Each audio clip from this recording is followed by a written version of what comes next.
On a du mal quand même à confier notre sort à des machines. Je pense que ça, il va falloir s'habituer à cette idée qui est un peu, qui peut avoir quelque chose de démystifiant pour la nature humaine, qui est de se dire, aujourd'hui, nos ordinateurs et nos algorithmes fonctionnent mieux que nous dans un nombre de plus en plus important de situations, de circonstances qui sont complexes et qui échappent, pour gagner un peu de modestie, il suffit de voir ce qui se passe dans tous les jeux de société, quoi. Il suffit de voir ce qui se passe dans la voiture autonome, il suffit de voir ce qui se passe. Watson aujourd'hui est le logiciel qui prend les meilleures décisions médicales, on le sait, les médecins maintenant recourent tous à Watson.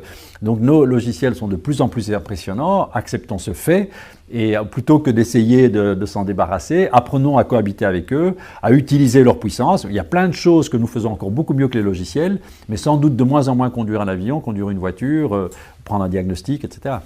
Et il faudra probablement évacuer aussi l'idée de responsabilité.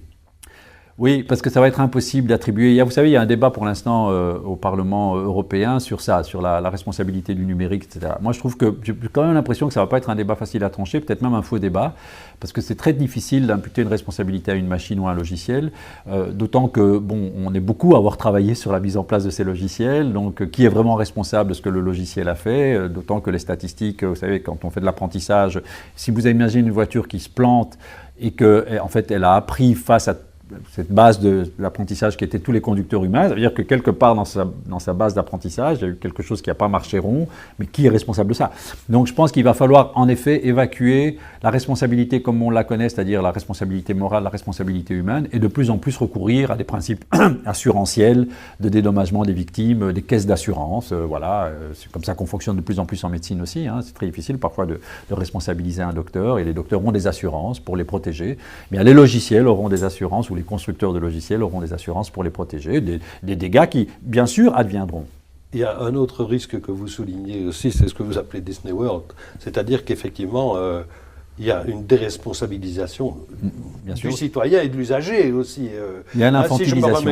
Si je m'en remets à la voiture, bon, je la laisse faire, mais ça veut dire qu'il y a des compétences que je perds d'une certaine manière. Il y a indéniablement une infantilisation des citoyens, puisque ces big brothers numériques vont prendre le contrôle de leur existence.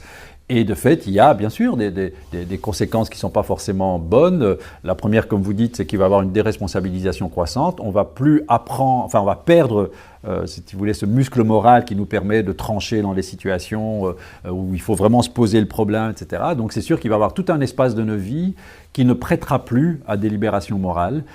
Mais bon, la réponse à cela, si vous voulez, c'est qu'il en restera suffisamment qui continueront à mettre à l'épreuve notre réflexion, notre capacité délibérative, etc. Les algorithmes ne vont pas s'emparer de tous les recoins de nos existences. Ce n'est pas parce qu'on conduit votre voiture qu'on va décider de votre fidélité matrimoniale.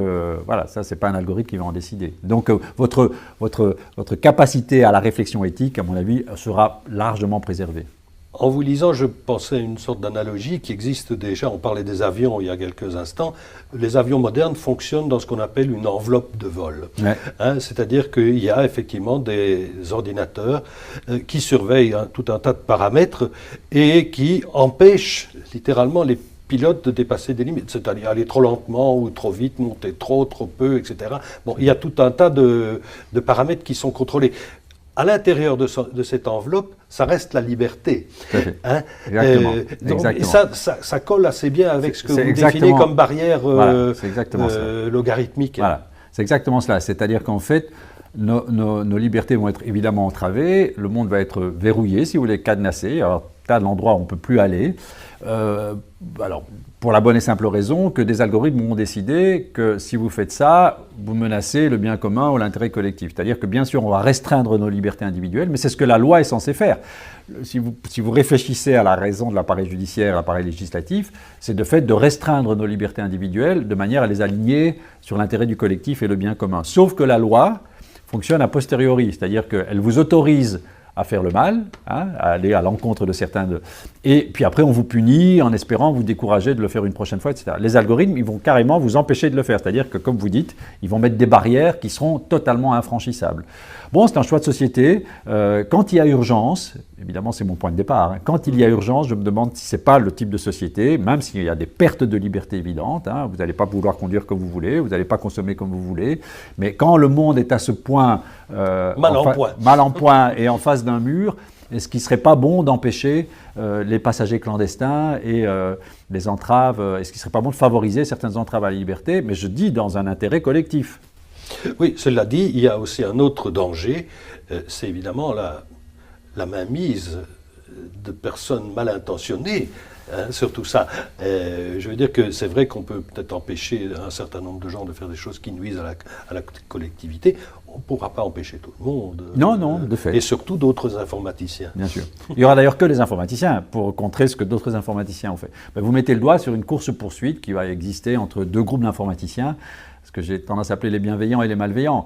Alors avec un espoir secret que les bienveillants emportent la mise sur les malveillants. Aujourd'hui déjà, vous avez des courses-poursuites entre les concepteurs de virus, je parle de virus informatiques, et les concepteurs d'antivirus, entre ceux qui essayent de mettre à mal le réseau Internet et ceux qui arrivent à programmer les défenses pour cela. Donc c'est clair qu'il va y avoir des gens mal intentionnés qui vont essayer de détourner la chose informatique à leur profit ou simplement pour mettre le chaos. Il y a beaucoup de hackers dont la seule inventivité, c'est de vraiment mettre le chaos dans le monde grâce. Et c'est sûr que si vous mettez de l'informatique partout, tout ça devient des armes en puissance, parce que vous pouvez facilement reprendre le contrôle de la voiture et éventuellement la faire se retourner contre ses passagers.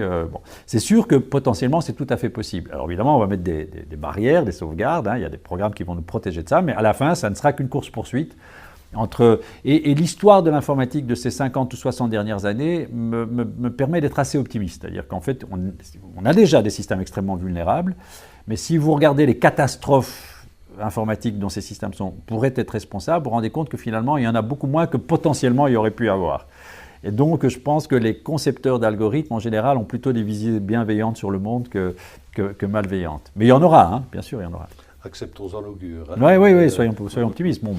Bon, mais il y a aussi la tragédie des communs. Je veux dire que c'est rien d'autre qu'au fond punir tout le monde pour les erreurs de quelques-uns. On pourrait résumer un peu ça comme ça. Oui, alors, sauf qu'on ne punit plus. C'est une des choses que moi j'aime bien dans cette algorithmique, c'est-à-dire qu'on empêche, on prive de liberté, mais on ne punit pas. C'est-à-dire qu'en fait, vous allez vous habituer à vivre dans un monde, comme vous l'avez dit, un monde un peu théâtral, un monde un peu formaté. Un peu borné, borné, un monde borné, que les algorithmes vont c'est peut-être pour ça que finalement le obtus et borné, Oui, c'est un informaticien obtus plaidant pour un monde obtus, un monde borné, un monde limité.